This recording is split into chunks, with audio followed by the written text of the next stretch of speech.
நீ வீணாக குழப்பம் அடைய வேண்டாம்.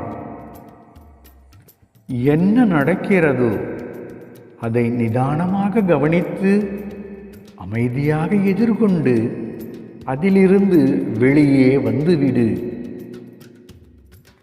எல்லோருக்கும் எல்லாமும் கிடைத்து விடாது.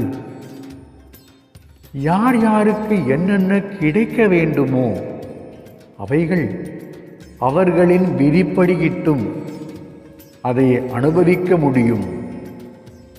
ஆனாலும் நீ நம்பு சாயப்பா.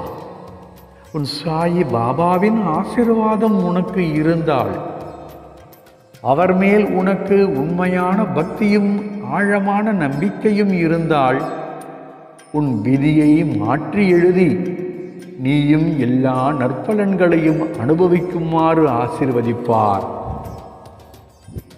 சாயி பாபாவால் முடியாதது இந்த பிரபஞ்சத்தில் எதுவுமே இல்லை என்றும் நம்பு.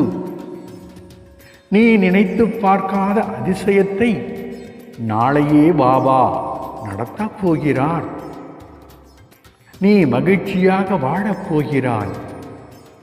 என் சாயப்பா நல்வழியில் நடத்தி சுகமான ஒரு வாழ்க்கையைத்தான் கொடுத்திருக்கிறார் என்று எப்போதும் நினைத்தபடி இரு. அப்போது துன்பமும் துயரமும் உனக்கு தெரியாது. அதை துணிவோடு எதிர்கொள்ளும் மன வலிமையையும் பெறுவாய்.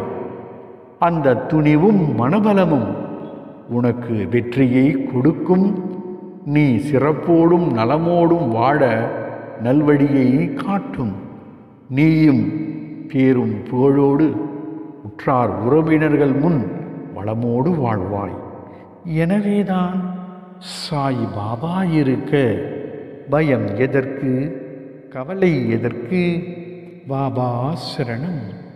ஓம் சாயிராம். श्री सच्चिदानंद सद्गुरु साईनाथ कर चरणों में झुकाया माथा।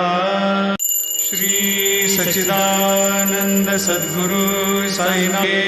அவரை ஒரு நாள் கூட நான் நினைக்காம இருந்ததே கிடையாது. அவரை நான் கடவுளா நினைச்சதே கிடையாது. ஒரு அப்பாவா தான் நான் நினைச்சிருக்கேன். ஒரு அப்பா கிட்ட நம்ம எப்படி பேசுவோம் அது போலதான் நான் பேசிக்கிட்டு இருப்பேன். பயங்கரமான சோதனையெல்லாம் கொடுப்பாரு. வாழ்க்கையே முடிஞ்சு போச்சு, நீ வாழ்றதுக்கு ஒண்ணுமே இல்லைன்ற அளவுக்கு தோணும்.